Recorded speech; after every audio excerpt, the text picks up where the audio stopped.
L'Assemblée va entendre une allocution de son Excellence Luis Guillermo Solís Rivera, président de la République du Costa Rica. Je demande au protocole de bien vouloir escorter son Excellence.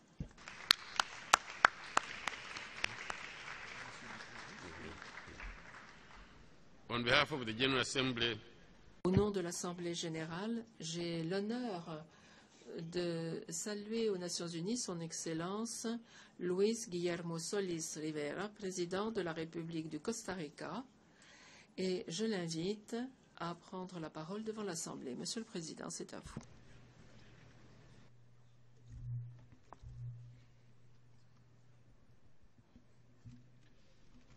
Señor Presidente, Monsieur le Président, Monsieur le Secrétaire général adjoint, Mesdames et Messieurs les chefs d'État et de gouvernement, Excellences, Mesdames et Messieurs, amis et amis. Monsieur le Président, je félicite son Excellence Sam Kutesa, le ministre des Affaires étrangères de l'Ouganda, pour sa nomination en tant que président de l'Assemblée générale. Nous lui souhaitons le plus grand succès dans ses fonctions. Monsieur le Président, les tourbillons d'oppression et de violence, de découragement, de désespoir, de violations systématiques des droits de l'homme touchent de nombreux coins du monde. Nous sommes les témoins d'une recrudescence de la violence et des affrontements armés, d'une augmentation des crimes atroces et de l'extrémisme, avec un nombre toujours croissant de déplacés, de crises humanitaires et d'actes déplorables qui sont restés impunis. Nous sommes particulièrement préoccupés par la dimension universelle provoquée par l'EIL. C'est une réalité qui exige une action coordonnée et vigoureuse de la communauté internationale dans le cadre du multilatéralisme et selon ce que disposent les organes respectifs de cette organisation. Nous avons vu des images et nous avons entendu des cris de peur, d'angoisse provenant de Gaza, d'Irak, de Syrie, d'Ukraine, d'Afghanistan, du Mali, de la Libye, du Soudan et du Soudan du Sud, de la Somalie et de la République centrafricaine. Nous entendons également des pleurs en Amérique centrale où des milliers de garçons, de filles et de jeunes traversent seuls les frontières vers les États-Unis, fuyant la violence et le manque de possibilités, en recherchant des rêves qui peuvent se transformer en cauchemars. Des filles et des garçons dont les destins ne devront jamais rester étrangers à cette assemblée. Car trop souvent, ces jeunes qui voyagent seuls sont également nos filles et nos fils. L'horreur des conflits armés n'est pas étrangère aux costariciens et encore moins les souffrances de millions de victimes dans ces manifestations les plus abjectes. En tant que nation, nous avons toujours été unis avec les peuples frères dans nos efforts pour mettre fin à la guerre et pour permettre la paix. Les conflits qui nous frappent, en général, proviennent de situations de fragilité des États et de leurs institutions. L'extrême pauvreté, la corruption et l'impunité. Et dans tous ces conflits, nous avons vu des violations graves des droits de l'homme. Aucun de ces conflits n'a éclaté sans avertissement préalable. Il y avait des signes clairs d'alarme. Dans certains cas, nous avons reconnu la menace, mais aucune mesure n'a été entreprise, comme en Syrie. Dans d'autres cas, on n'a pas compris à temps le danger, comme au Soudan du Sud. Mais dans tous ces conflits, les victimes ont été les plus vulnérables, ceux qui ont le plus besoin de nous et ceux qui peuvent le moins faire entendre leur voix. Et c'est pour eux et elles que nous sommes présents ici aujourd'hui, face à la perte de tant de vies humaines.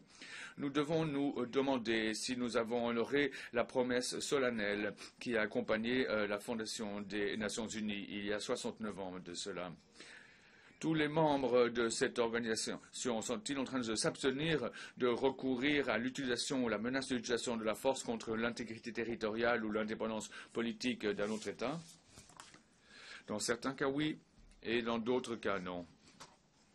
Néanmoins, l'inaction est inacceptable. Lorsque les États ne respectent pas les normes, le système des Nations Unies est appelé à l'action, car sinon les Nations Unies s'affaiblissent et perdent son esprit. Le défi le plus important pour la communauté internationale, pour les Nations Unies et pour le Conseil de sécurité, et que je vais discuter aujourd'hui, c'est le maintien de la paix et de la sécurité internationale en tant que biens publics mondiaux. Si vis pacem para pacem. Si tu veux la paix, prépare-toi pour la paix. Maintenir la paix et la sécurité internationale commence par une culture de la paix. En tant que démocratie sans armée et en tant que siège de l'Université pour la paix, de l'Institut interaméricain et de la Cour internationale des droits de l'homme, le Costa Rica estime que la culture de la paix et l'éducation pour la paix doivent être une priorité absolue. Nous sommes convaincus que la paix, tout comme la guerre, n'est pas le produit d'une fatalité humaine ou d'une fatalité historique. Au contraire, cela provient de la liberté même de l'être humain. Maintenir la paix et la sécurité internationale ne se limite pas seulement à faire face aux conflits. Cette organisation a été érigée sur les cendres de 2 guerres mondiales, justement pour éviter les guerres. Même si la prévention commence au niveau de l'État, avec le renforcement de la démocratie et de ses institutions, la bonne gouvernance, l'État social de droit en tant que condition indispensable pour promouvoir le développement et des sociétés justes et inclusives, la prévention s'appuie également sur un système multilatéral solide et fonctionnel. Le Costa Rica est en faveur des mesures de diplomatie préventive qui figurent au chapitre 6 de la Charte, et parmi ces dernières, la médiation, les bons offices et l'alerte anticipée. En tant que membre du groupe des Amis de la médiation, j'aimerais parler du rôle de chef de file du Costa Rica dans la négociation de la résolution 68-303 de l'Assemblée générale, dont l'objectif est de reconnaître le rôle fondamental que les organisations régionales et sous-régionales jouent pour la médiation et la gestion des conflits. C'est la première résolution sur la médiation de cette Assemblée générale qui, jusqu'à maintenant, reconnaît ce rôle et son inclusion constitue une véritable réussite pour l'ONU. Maintenir la paix et la sécurité internationale exige que tous les États résolvent leurs polémiques, leurs différends par des moyens pacifiques, conformément à la Charte des Nations Unies et dans le strict respect du droit international et des traités internationaux. Le Costa Rica est intimement convaincu et pratique toutes les dimensions du droit international. Et pour cela, nous soulignons en particulier le rôle de la Cour internationale de justice et la Cour pénale internationale. La paix ne peut pas exister lorsqu'il existe l'impunité, lorsque des crimes de guerre ont été commis, des génocides ou des crimes contre l'humanité. Les responsables doivent être mis en examen et doivent être traduits en justice, y compris par la Cour pénale internationale, quand la justice nationale est insuffisante. Notre pays s'oppose à l'affaiblissement du statut de Rome et à toute proposition de réforme qui pourrait entraîner la tolérance de l'impunité. Une fois de plus, nous rappelons au Conseil de sécurité son pouvoir et sa responsabilité de saisir la Cour pénale internationale pour les affaires qui se produisent dans des États non partis. C'est la seule voie que nous connaissons, c'est notre seule arme qui a été et qui sera toujours le droit international. Monsieur le Président, maintenir la paix et la sécurité internationale exige également de renforcer le seul organe mondial chargé de les défendre. Le Conseil de sécurité doit passer d'une mentalité de réaction à une mentalité d'action et réaffirmer son engagement moral et politique pour l'ensemble de l'humanité. Il doit être vigilant, stratégique, proactif. Il doit être démocratique, efficace, transparent et inclusif. Mon pays s'est exprimé contre l'utilisation du veto pour faire obstacle à des mesures visant à éviter ou à résoudre des conflits.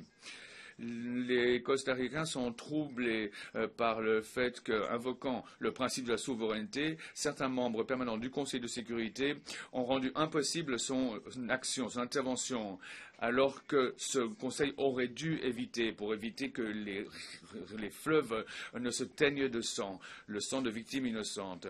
Nous réitérons notre appel aux membres permanents pour qu'ils s'abstiennent d'utiliser le veto, en particulier dans les situations de génocide, de crimes contre l'humanité, de crimes de guerre et de violations massives des droits humains.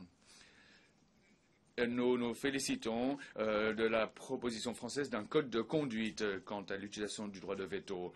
Dans cet esprit, le Costa Rica appuie l'initiative du secrétaire général Les droits avant tout, car cela place les droits de l'homme au centre des activités des Nations Unies en matière de prévention. En raison de notre engagement sans faille et sérieux vis-à-vis des droits de l'homme, je vous prie, avec tout le respect, de favoriser la réélection du Costa Rica au sein du Conseil des droits de l'homme en octobre prochain. Monsieur le Président, notre poète Jorge de Bravo disait que les Costaricains ont l'obligation de lutter pour un meilleur destin pour l'homme, pour un destin merveilleux, que nous ne pouvons pas nous permettre d'être silencieux. Nous ne pouvons pas nous permettre d'être des observateurs ou de simples témoins de la lutte de nos peuples.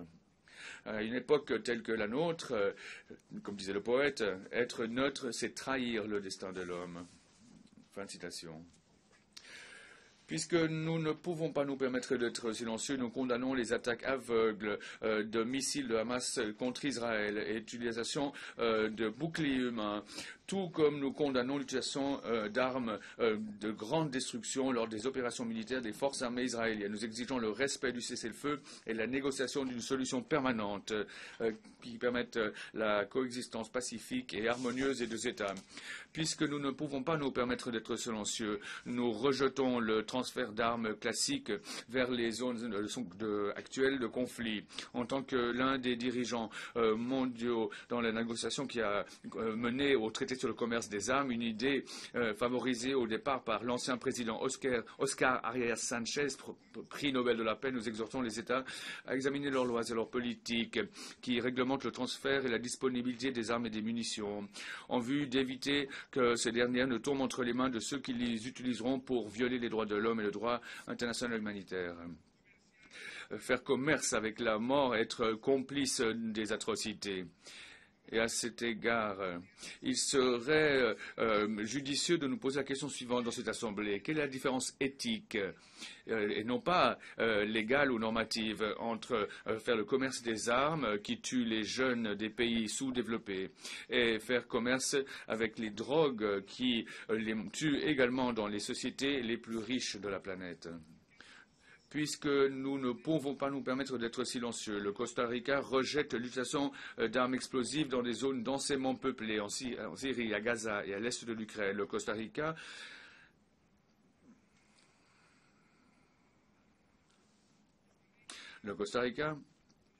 lance un appel urgent aux États à développer des normes plus strictes et des engagements pour interdire et restreindre leur utilisation, non seulement parce qu'il s'agit d'une violation du droit international humanitaire, mais parce que prendre des mesures en la matière maintenant et ici est fondamental pour réduire les encouragements aux non-combattants à prendre les armes et à s'unir à des causes extrémistes. Puisque nous ne pouvons pas nous permettre d'être silencieux, nous condamnons également l'utilisation d'armes à sous-munitions en Syrie, au Soudan du Sud et à l'est de l'Ukraine.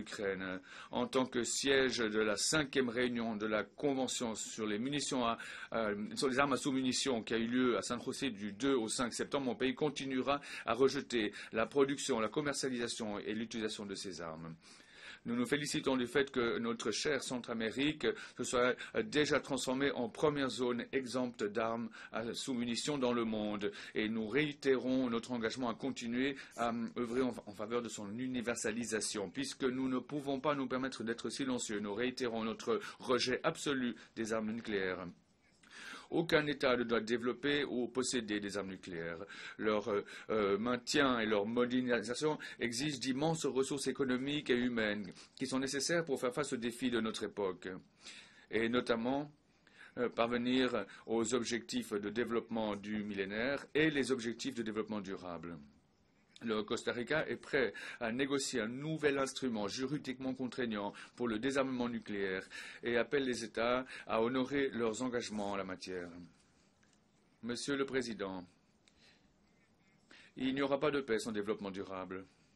Il n'y aura pas de paix dans le monde tant qu'existera la pauvreté.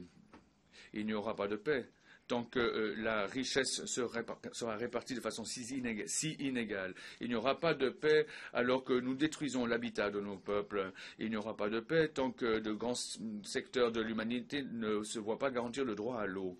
Il n'y aura pas de paix tant que nous ne comprendrons pas que l'humanité et toute la biodiversité de la planète peuvent et doivent être développées et coexister.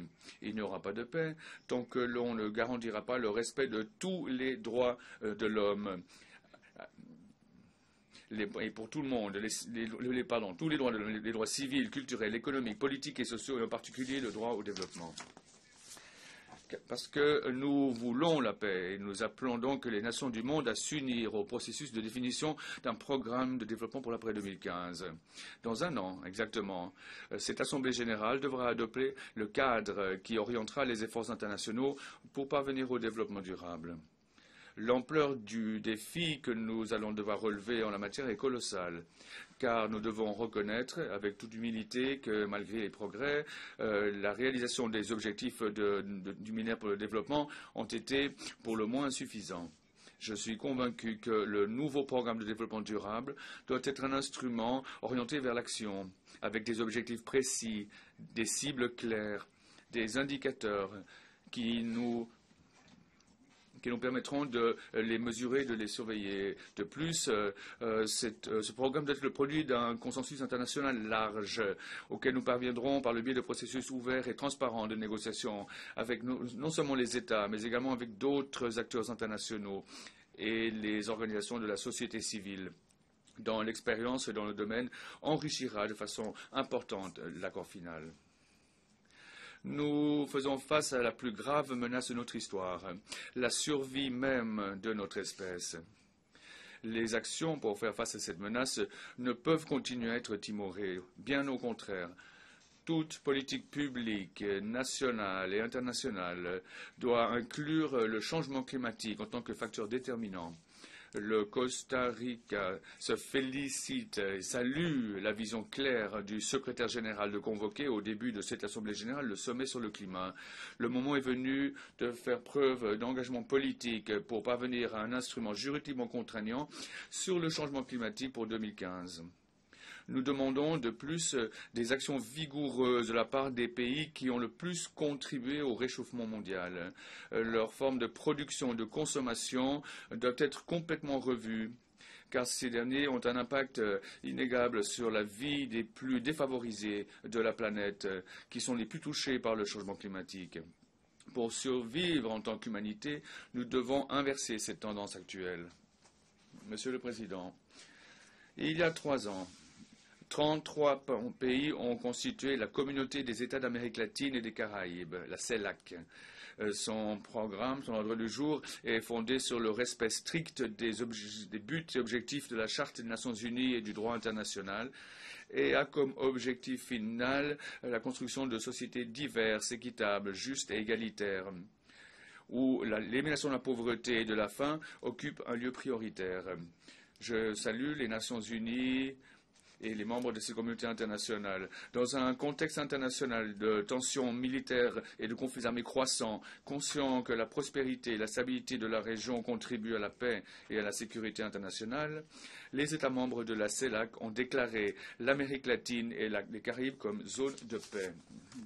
En tant que président en exercice de la CELAC, le Costa Rica réitère son engagement vis-à-vis de la diplomatie préventive et du règlement pacifique des différends, afin d'éliminer une fois pour toutes l'utilisation ou la menace d'utilisation de la force dans notre région.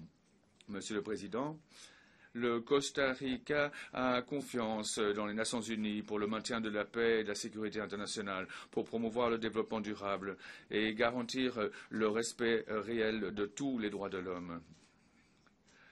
À un moment où nous devons maîtriser le réflexe d'avoir recours à des mesures coercitives en tant que première option et où le désespoir frappe de nombreuses personnes, nous devons réinstaurer l'espoir face à la peur, la confiance, face au conflit, la paix. face au rejet et les préjudices face aux autres, la solidarité et la fraternité. Face à la mort, la vie. Avec foi dans le dialogue et la concertation, je suis venu à cette Assemblée générale à vous demander que nous nous déclarions la paix les uns aux autres, que conscients et de façon vigoureuse, nous œuvrions en faveur de la culture et d'une éducation pour la paix, pour le renforcement de l'état social de droit, des institutions, nos économies, en faveur de la prévention des conflits, le règlement des différends internationaux par des moyens pacifiques, avec un rôle renouvelé pour le Conseil de sécurité, pour mettre fin et inverser les effets du changement climatique, pour un développement durable, dans lequel même aucune personne du monde ne soit exclue. Je suis venu vous dire que nous ne pouvons plus nous permettre d'être silencieux, que nous devons faire entendre notre voix face à des actes et des situations qui sont contraires aux principes universels consacrés dans la Charte des Nations Unies de cette organisation. Je suis venu pour nous motiver à travailler ensemble sur de nouveaux paradigmes de développement durable, de sécurité humaine et de paix pour le monde entier. La poète costaricienne Julieta Dobles posait la question suivante. La terre, dans ce nouveau millénaire, pourra-t-elle se transformer en maison commune? J'aimerais répondre avec ses propres paroles, les paroles de cette poétesse. Je le cite de nouveau. Personne ne peut se sauver tout seul. Peut-être que grâce aux mots et aux actions partagées, un jour enfin régnera la paix. Merci beaucoup.